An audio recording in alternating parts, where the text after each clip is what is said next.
तिथे पॅन्ट्री देतोय.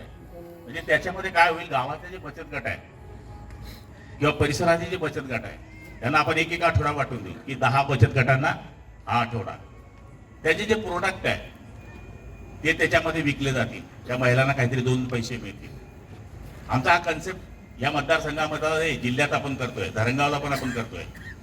त्याच्यामध्ये नगरपालिकेलाही उत्पन्न मिळेल, दुकानाचं भाडं त्याच्यामधून मिळेल, म्हणजे नगरपालिकेला काहीतरी उत्पन्न मिळेल आणि महिलांना रोजगार मिळण्याचा या ठिकाणी प्रयत्न होईल. तर तेच पण सुद्धा 2 कोटी रुपयाचं काम आपण मंजूर केलं आहे. ते पण लवकरात लवकर सुरू होणार आहे.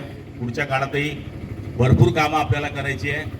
जसं गावकरी मला सूचना देतील, जशी जशी तुम्ही मला सूचना कराल तशा पद्धतीने मी काम करण्याचा प्रयत्न करेल. आपल्या आशीर्वादाने मी निवडून येणार नाही असं म्हणायचे, पण लाडक्या बहिणीने चांगलाच कार्यक्रम केला आणि मला निवडूनच तर दिलंच, पण पुन्हा मंत्री होणार नाही. आणि मागच्या वेळेस 4.25 आमदाराच्या मागे एक मंत्री होता, आता 7.25 आमदाराच्या मागे एक मंत्री. कॉम्पिटिशन होती ना संख्या वाढल्यामुळे. आणि मी जुना होतो, म्हणतो मला करता की नाही करता माहित नाही, पण झालो तर तेच खातं मिळालं. पालकमंत्री होईल की नाही होईल. महाराष्ट्रात बऱ्याच ठिकाणी पालकमंत्र्यांमधून वाद झाले, आपसात आमची किरकोळ, पण जळगाव जिल्ह्यात वाद झाला नाही. मला विचारलं की बाबा गिरीश भाऊ पालकमंत्री झाले तर तुम्हाला काय वाटतं, तर चांगलं वाटतं. सावकारी बी झाले तर मला चालतं. त्यांना विचारलं तर ते सांगायचे गुलाबराव पाटील झाला तरी चालतं.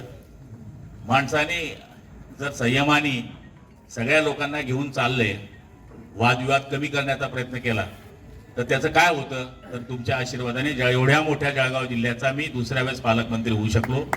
हे फक्त संयमाने आणि आपल्या सगळ्यांचं असलेलं प्रेम, लोकप्रतिनिधीचं असलेलं प्रेम, त्याच्यामुळे मी हे काम करू शकतोय.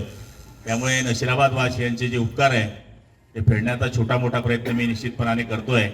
पुढच्या काळामध्येही करण्याचा या ठिकाणी प्रयत्न करेल अशी खात्री आपल्याला या ठिकाणी देतो आणि माझे लांबलेले 2 शब्द संपवतो. जय हिंद, जय महाराष्ट्र. एबीपी माझा, उघडा डोळे बघा नीट.